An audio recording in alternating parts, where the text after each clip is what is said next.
વાગરા પવનચક્કીના કામ દરમિયાન ટ્રેલરની અડફેટે યુવાનનું કરુણ મોત, પોલીસ તપાસ શરૂ। ભરૂચ જિલ્લાના વાગરા તાલુકાના પહાજ ગામની સીમમાં આજે બપોરે પવનચક્કીના કામ દરમિયાન સર્જાયેલ દુઃખદ અકસ્માતમાં 21 વર્ષીય યુવાન રવિ રામેશ્વર રાઠોડનું કરુણ મોત નીપજ્યું છે। પ્રાપ્ત માહિતી અનુસાર ચંદન શંકર રાવ માપલે, રવિ રાઠોડ, પ્રશાંત સાગર અને ડ્રાઈવર સમીર મકવાણા કેપી ગ્રુપના કામ અર્થે પહાજ ગામની સીમમાં ગયા હતા। તે દરમિયાન સાઇટ પર ટ્રેલર નંબર GJ01AZ 8173 ચાલક દશરથભાઈ કનુભાઈ પટેલે કથિત રીતે બેદરકારીપૂર્વક ટ્રેલર હંકારતા અકસ્માત સર્જાયો। અકસ્માતમાં રવિ રાઠોડને ગંભીર ઇજાઓ પહોંચી હતી।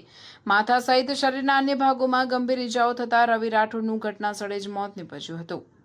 બનાવની જાણ થતાં આસપાસના લોકો દોડી આવ્યા હતા અને પોલીસ તેમજ સંબંધિત અધિકારીઓને જાણ કરવામાં આવી હતી।